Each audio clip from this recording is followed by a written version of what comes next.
혹시 이런 말 들어보신 적 있으세요? 나이 들면 치아 빠지는 건 당연하지. 틀니하면 다 해결되는 거 아니야? 이가 흔들리니까 칫솔질은 그냥 대충 해야지. 정말 그럴까요? 아닙니다. 이건 정말 위험한 생각입니다. 지난주에 한 어르신이 저희 치과에 오셨어요. 80대 할아버지셨는데 놀랍게도 자기 치아가 24개나 남아 있으셨습니다. 선생님, 저는 평생 치과 치료 한 번도 안 받았어요. 그냥 매일 꼼꼼히 양치만 했을 뿐입니다. 이 말씀을 하시는데 정말 감동받았어요. 반면에 60대 중반이신 분이 오셔서 이제 나이도 있으니까 이 정도면 된 거 아니에요? 라고 하시더라고요. 남은 치아가 고작 10개였는데 말이에요. 많은 어르신들이 이런 질문을 하세요. 나이 들어서 이가 빠지는 건 어쩔 수 없는 거죠? 치과 치료는 너무 비싸서 포기해야 하는 거 아닌가요? 지금까지 이렇게 살았는데 뭐 어때요? 그럴 때 저는 이렇게 말씀드립니다. 절반은 맞고 절반은 틀립니다. 맞는 건 나이가 들수록 치아와 잇몸이 약해진다는 사실. 이건 자연스러운 노화 과정이에요. 하지만 틀린 건 관리만 잘하면 평생 자기 치아로 사는 것도 충분히 가능하다는 사실입니다. 실제로 일본의 8020 운동 아세요? 80세에 20개 치아를 지키자는 운동인데 이미 많은 어르신들이 달성하고 계십니다. 우리나라도 점점 늘어나고 있어요. 오늘은 어르신들이 가장 많이 오해하시는 치아와 잇몸 건강 상식들을 하나하나 짚어드리고 왜 이가 흔들리고 빠지는지 정확한 원리를 알려드릴 거예요. 그리고 마지막까지 내 치아로 맛있게 드실 수 있는 구체적인 방법들을 쉽게 풀어드리겠습니다. 영상 끝까지 보시면 오늘 저녁 양치부터 완전히 달라지실 거예요. 그리고 6개월 뒤에는 그때 그 영상 봤었는데 정말 도움이 됐다고 하실 겁니다. 제가 만난 어르신들의 이야기를 들려드릴게요. 이분들의 경험이 여러분께 큰 교훈이 될 거예요. 첫 사례로 대구에 사는 김순자 어르신은 이가 흔들리고 피가 나니까 칫솔질을 아예 줄이셨어요. 선생님, 칫솔질만 하면 피가 나니까 덜 닦는 게 낫겠다 싶었죠. 이런 생각 여러분도 해보셨죠? 피가 나면 당연히 건드리지 말아야 한다고 생각하시는 거예요. 하지만 이건 완전히 잘못된 생각입니다. 김 어르신은 칫솔질을 줄인 뒤 어떻게 되었을까요? 2달 뒤 이가 더 심하게 흔들려서 결국 3개를 뽑을 수밖에 없었습니다. 사실은 반대였던 거예요. 잇몸에서 피가 나는 건 이미 염증이 있다는 신호입니다. 이때 더 부드럽게, 하지만 더 꼼꼼히 관리해야 했던 거죠. 지금 김 어르신은 어떻게 하고 계실까요? 매일 아침 저녁으로 부드러운 칫솔로 꼼꼼히 양치하시고 치실도 쓰고 계세요. 그때 좀 더 일찍 알았으면 내 이를 지킬 수 있었을 텐데라고 많이 후회하세요. 2번째 사례 부산에 사는 박영호 어르신은 틀니하면 다 괜찮아질 줄 알았어요 라고 하셨습니다. 많은 분들이 이런 생각을 하세요. 어차피 나이 들면 틀니하게 되는 거 아니야. 그럼 미리 하는 게 낫지 않을까? 박 어르신도 그런 생각으로 멀쩡한 치아 몇 개를 뽑고 틀니를 하셨어요. 그런데 결과가 어땠을까요? 틀니를 하신 후 씹는 힘이 자기 치아의 30%밖에 안 나왔어요. 좋아하시던 갈비찜도 제대로 씹지 못하고 사과도 작게 잘라서 드셔야 했습니다. 음식이 잘 안 씹히니까 소화불량이 생기고 체중도 5kg나 줄었어요. 더 심각한 건 심리적인 문제였어요. 내가 늙었구나 하는 생각이 들면서 우울해지시더라고요. 친구들과 식사하는 것도 부담스러워 하시고요. 박 어르신이 깨달은 건 뭐였을까요? 치아는 단순히 음식을 씹는 도구가 아니라는 거였어요. 소화 건강, 전신 건강, 심지어 정신 건강까지 모두 연결되어 있다는 걸 뒤늦게 알게 되신 거죠. 지금 박 어르신은 남은 치아들을 정말 소중히 관리하고 계세요. 하나라도 더 지켜야겠다는 마음으로요. 세 번째 사례로 최말자 어르신 경우는 더 안타까웠어요. 치아는 겉보기에 멀쩡해 보였거든요. 충치도 별로 없고 색깔도 괜찮고요. 그런데 잇몸이 조금 붓는 걸 나이 들면 다 그런 거지라고 대수롭지 않게 넘기셨어요. 이런 분들 정말 많으세요. 이는 멀쩡한데 잇몸이 좀 부은 것쯤이야 하면서 몇 년을 그냥 두시는 거예요. 최 어르신도 그랬어요. 5년을 그냥 두셨다가 어느 날 갑자기 앞니가 흔들리기 시작했어요. 그때서야 치과에 오셨는데 이미 잇몸뼈가 많이 녹아내려 있었습니다. 결국 임플란트를 8개나 하셨어요. 비용도 엄청 들었고 고생도 정말 많이 하셨습니다. 최 어르신이 지금 가장 후회하는 말이 뭘까요? 그때 잇몸이 조금 부을 때 바로 치과 갔으면 이런 고생 안 했을 텐데. 치아 문제의 80%는 사실 치아가 아니라 잇몸에서 시작됩니다. 이 사실 꼭 기억해 주세요. 네 번째 사례로 이철수 어르신은 당뇨가 있으셨어요. 당뇨 관리만 잘하면 되는 줄 알았다고 하시더라고요. 혈당 수치는 잘 관리하고 계셨는데 구강 관리는 소홀히 하셨던 거예요. 당뇨가 있으면 잇몸병이 더 잘 생기고 잇몸병이 있으면 당뇨 조절이 더 어려워집니다. 이런 악순환이 반복되는 거예요. 이 어르신은 결국 치주염이 심해져서 치아 여러 개를 잃으셨고 그 뒤에 당뇨 조절도 더 어려워졌어요. 지금은 어떻게 하고 계실까요? 당뇨 관리와 함께 구강 관리도 정말 철저히 하고 계세요.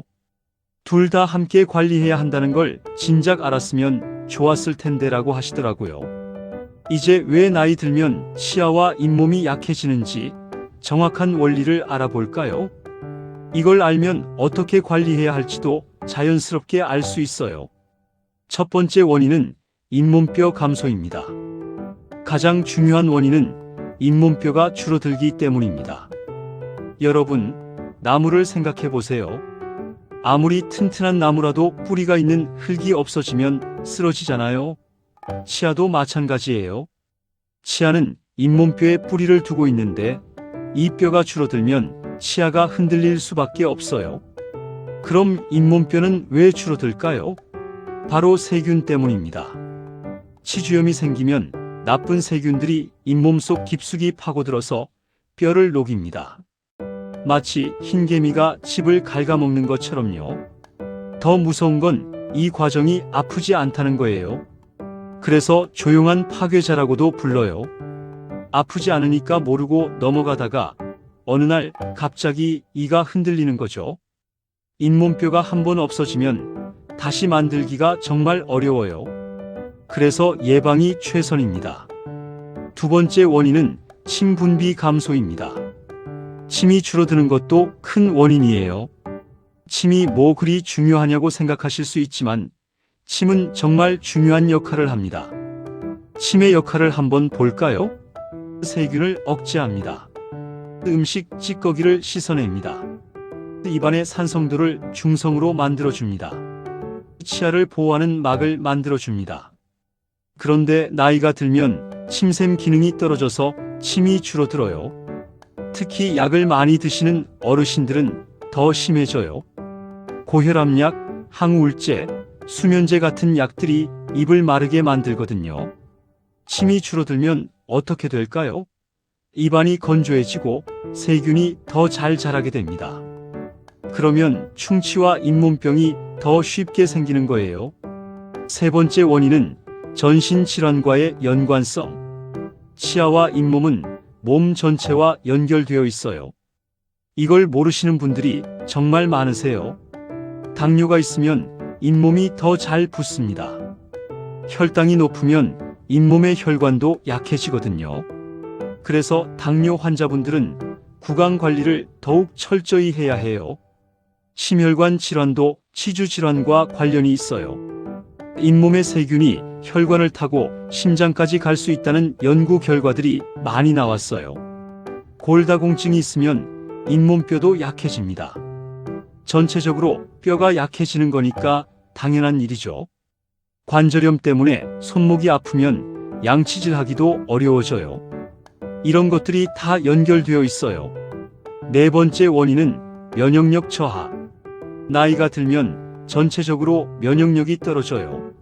젊을 때는 세균이 좀 들어와도 우리 몸이 잘 막아냈는데 나이가 들면 그 힘이 약해지는 거죠.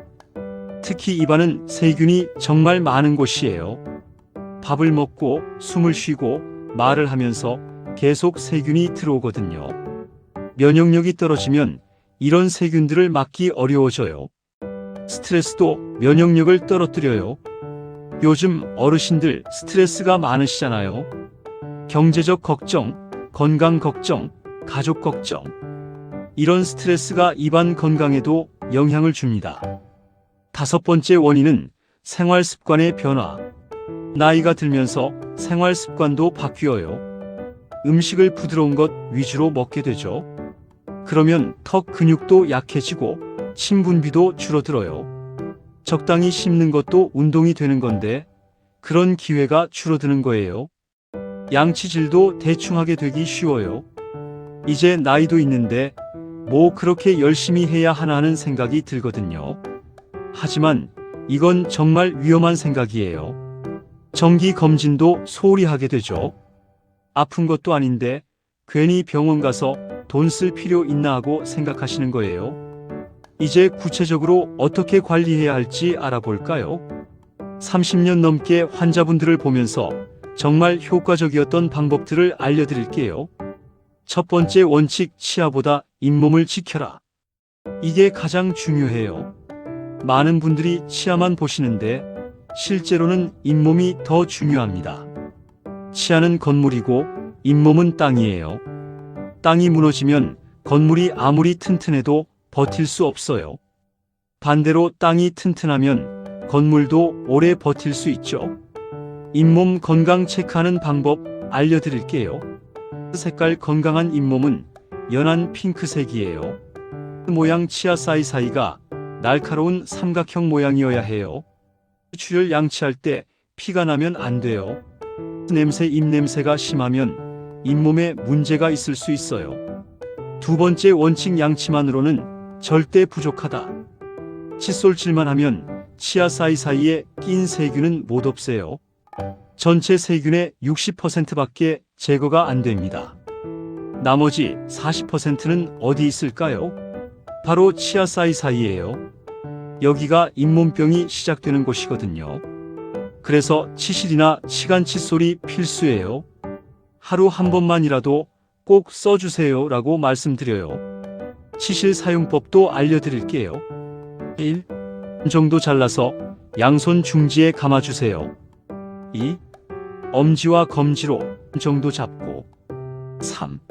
치아 사이에 넣을 때는 앞뒤로 톱질하듯이. 4.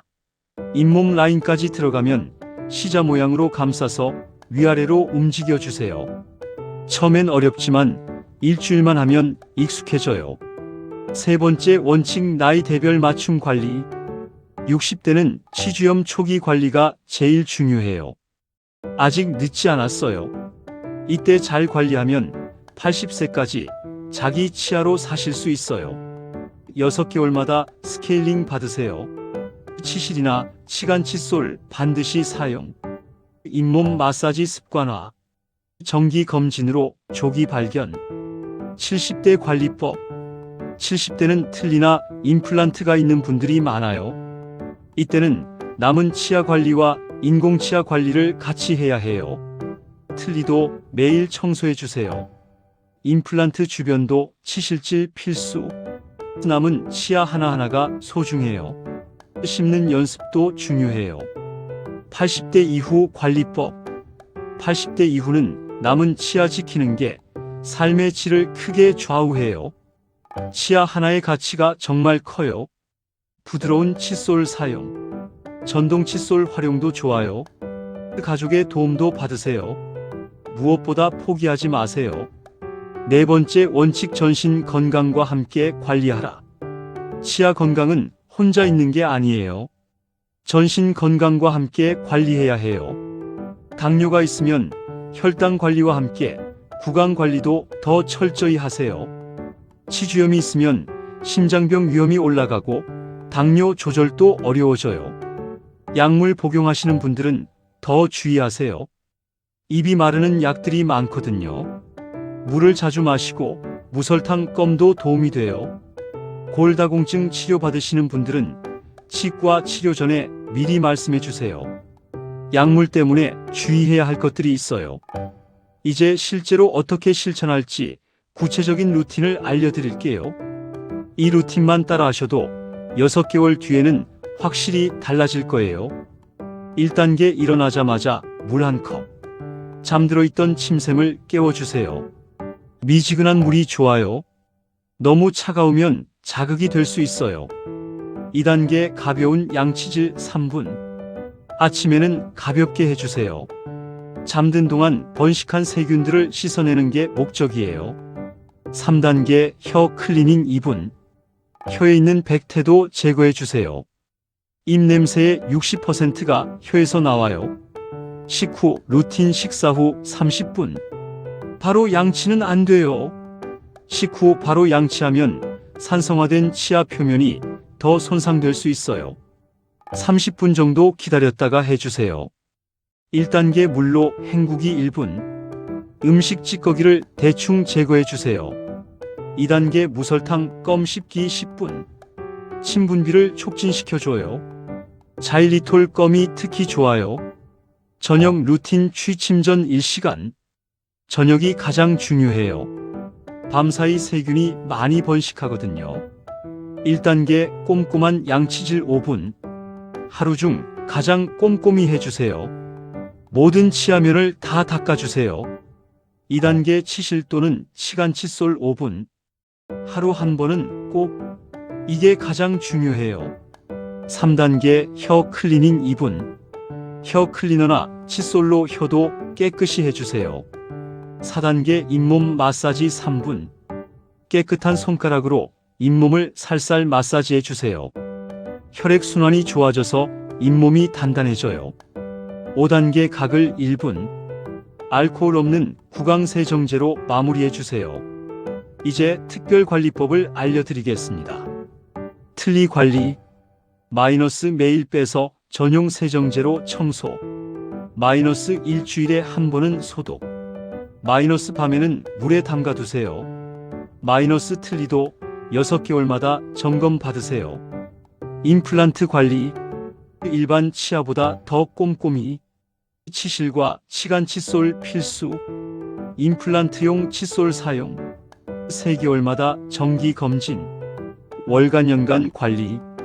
매월 체크할 것. 잇몸 색깔과 모양. 출혈 여부. 치아 흔들림. 입냄새. 6개월마다 치과 정기 검진. 스케일링. 틀니나 임플란트 점검. 1년마다 전체적인 치료 계획 점검. 파노라마 엑스레이. 전신 건강과 연관성 체크. 응급 상황 대처법. 치아가 갑자기 아플 때 찬물로 헹구기. 진통제 복용 위에 문제 없으면 뜨거운 것은 피하기. 빨리 치과 가기. 잇몸에서 피가 계속 날 때 찬물로 헹구고 거즈로 압박. 5분 이상 지속되면 치과로. 혈압약 드시는 분은 더 주의. 틀니가 부러졌을 때 절대 본드로 붙이지 마세요. 응급처치로 틀니 안착제 사용. 하루 이틀 내에 치과 가세요. 여러분, 저는 30년 넘게 치과 의사를 하면서 정말 많은 것을 배웠어요. 그 중에서 가장 깊이 깨달은 건 치아는 단순히 음식을 씹는 도구가 아니라는 거예요. 치아는 삶의 즐거움이고 인생의 행복이에요. 건강한 치아가 있어야 맛있는 음식을 마음껏 드실 수 있고 활짝 웃을 수 있고 당당하게 말씀하실 수 있어요. 좋아하는 갈비찜 한 점을 큼직하게 씹는 즐거움, 딱딱한 깍두기를 아삭아삭 씹는 재미, 손주와 함께 사과를 나눠 먹는 행복, 친.